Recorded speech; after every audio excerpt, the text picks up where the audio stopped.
Got some paint going on here. Got the subframe, control arms. I can't get this one off. So I'm gonna keep putzing with that one to get it off so I can paint that control arm to look like that one. Not gonna paint the underside. It's gonna chip right off.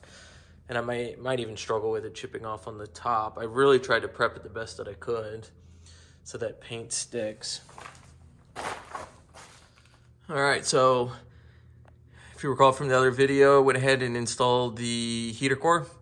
What I should have done was I should have, while these pipes were out, gone ahead and replaced, where's it at? There it is. The seal. This one's kind of brittle and falling apart. And when we were installing the boot, which I couldn't get a video of because my buddy and I were just deep in work, but I can explain the process. But that should definitely be installed first. That was a real pain in the neck to do afterwards, but it's installed, so we're good there. This is all ready to go. Just painting up the subframe. Just need a little paint here. There's a local body shop that I can get some paint from to finish this off. But it's at least looking much cleaner in here. All right, everybody. So we've got the thermostat apart. I went ahead and pulled the little elbow right from there. So that's what goes to the throttle body, or the hoses that go to the throttle body. Doesn't look like you can tap that without screwing up the wall. So I think I've read online that you just JB weld it. So let's do that. So I just want to keep mixing it. This is something we definitely don't want to fail on us. Let me get a little tripod and then see if I can't show how to do this. All right, so let's go ahead and fill this sucker up.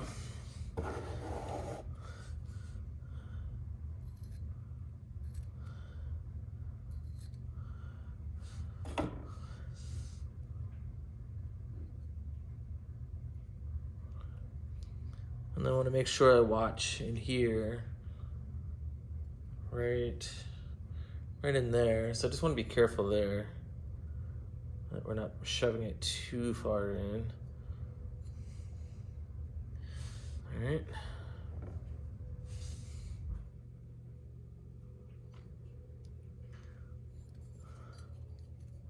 So it looks like I need to just stick a finger on the inside.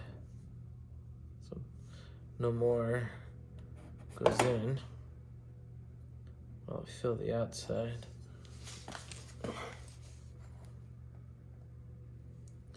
And then I'm sure we can sand this down.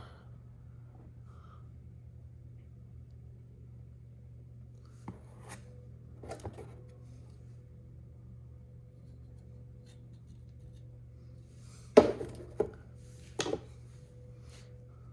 clean that up. Make sure I go clean my fingers immediately after this. All right, so that's where we're at right now.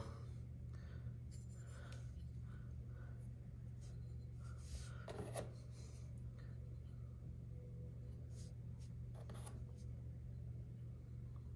want to make sure that I'm cleaning up whatever bleeds on the inside. I don't know if you could see. Yeah, you can see a little bit of shininess there. That's the JB, oh, there we go. That's the JB weld, so I don't want that all into the thermostat. So looks like we're good there. Looks like we're good here. Probably what I'll do is maybe let gravity do its job. Just kind of let it hang like this.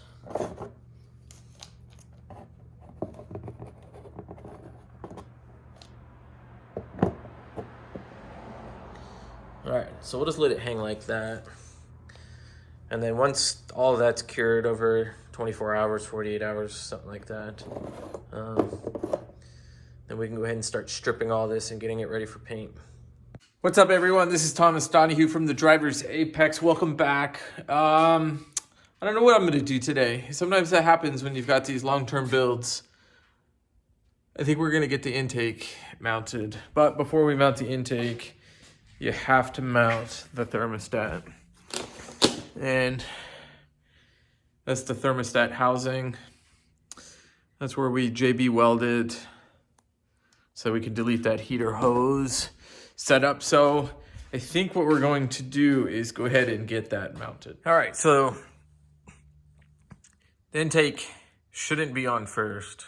Technically, thermostat goes on first. Let's pull this out because of the fuel rail. So if you're doing this job, you'll know that you take the intake off, then you take the thermostat off, or thermostat housing. I don't know if I'm gonna be able to get this to sneak by. You can see what I mean right here. I'm not trying to screw this up because I really don't want to fool with the bitch tube. But I like to do things right on this channel. So let's go ahead and pull the intake. We're so close. So close. Well, actually, let's do this. If we push the intake back in, there we go. It's always nice to double check your clearances.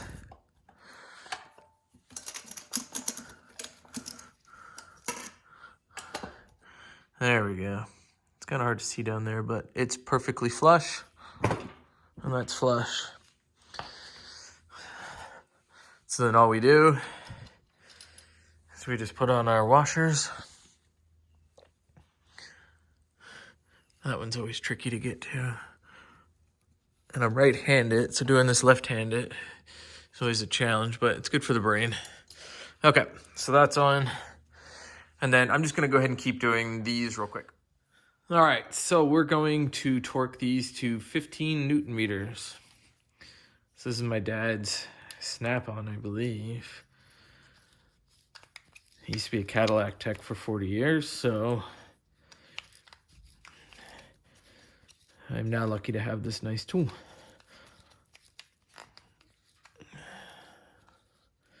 So let's look for, that's 15.48.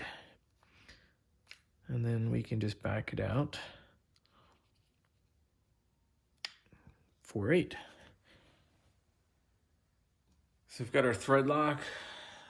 And then I'm pretty sure this is a 13 millimeter nut. 13 millimeter nut. There we go. I think we're gonna need a longer extension. So let me pause, cut the tip off this, and then I'll be right back. All right, so we are back. So I'm gonna start in the center here. Let's just kind of use a star pattern of sorts. We don't have to reinvent the wheel. Let's go ahead and torque these down. So we heard a click. So we're good there. Let's go ahead to the top.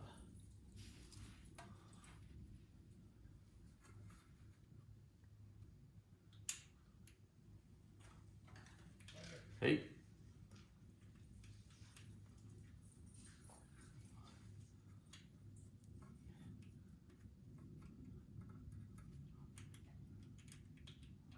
Let's see here. I'm making this look way more complicated than it should be. It's really not that complicated to thread a bolt or a nut onto the bolt.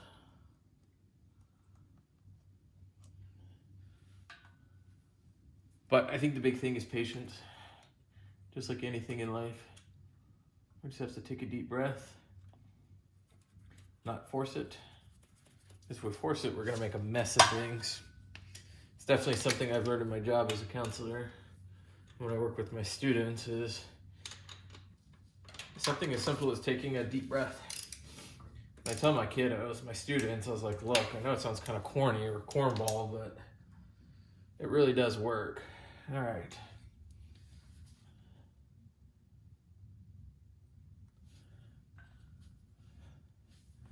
Yeah, I think patience is one of the most important life skills that we can learn. And I'm not perfect at it, trust me. I'm probably one of the worst defenders, but I'm getting better at it.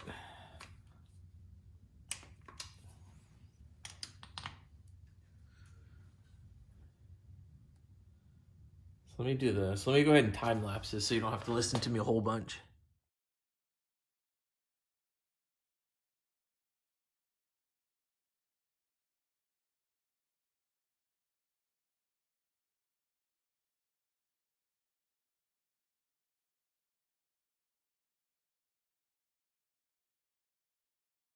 All right, so the intake and water pump.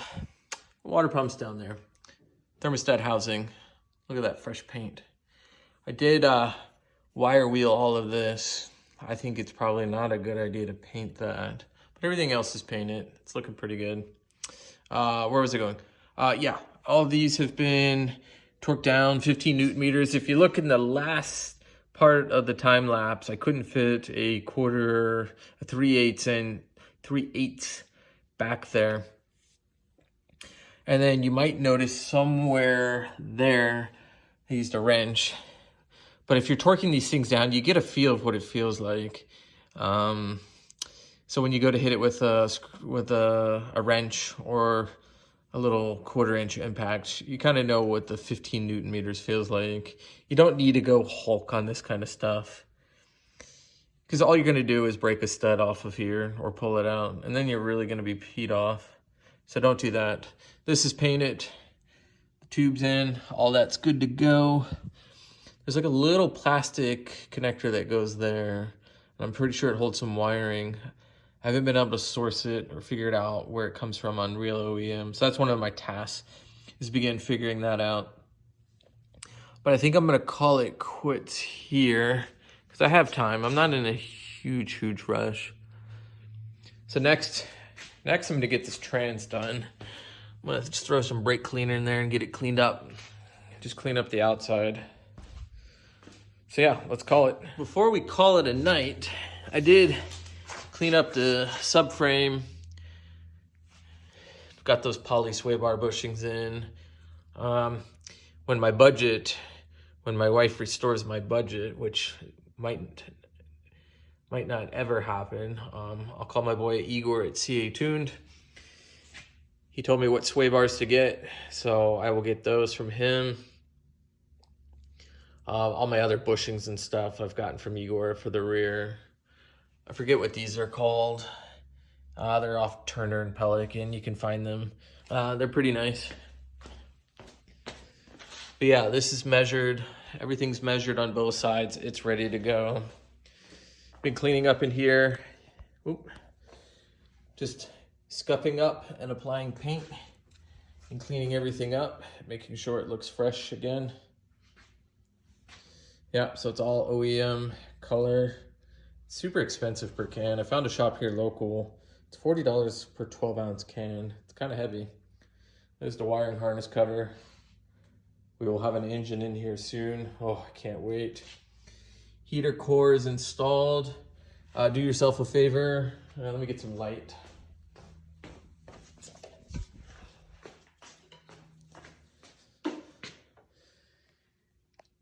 So I went ahead and replaced the gasket or the seal there. Do that before you put the heater core in. Stupid me, forgot to do it.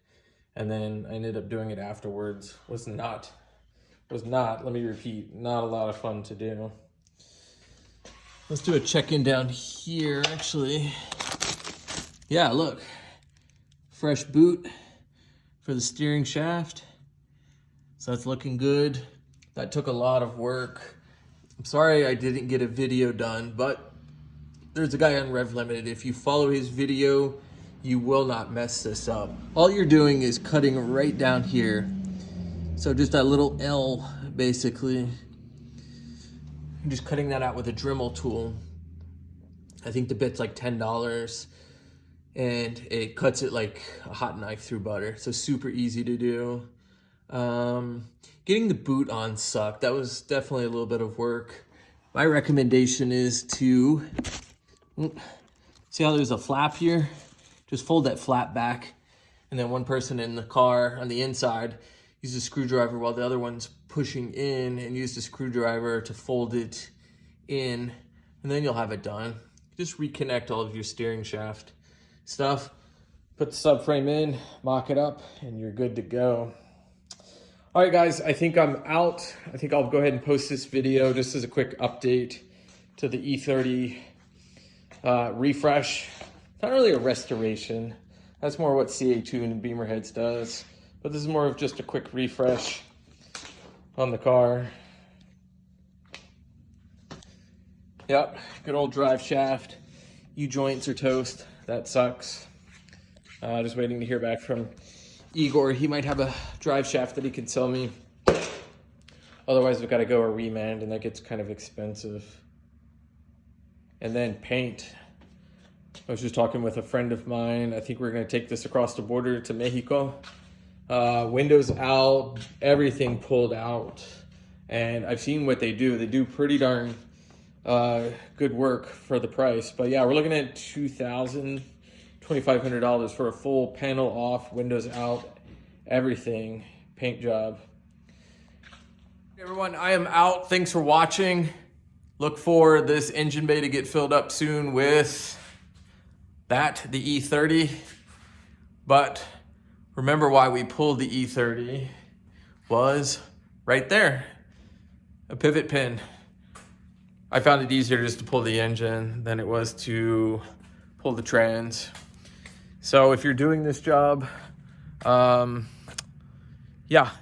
watch this video, comment below. If you have questions, shoot me an email. Let me know what's going on. I've got people who are coming over who are just looking for advice on how to rebuild power steering pumps, how to modify the rack, those types of things. So if you have questions, comment below. I would love to read those comments. If you liked the video, give us a thumbs up and please subscribe and let everyone know about my channel. Thanks everyone.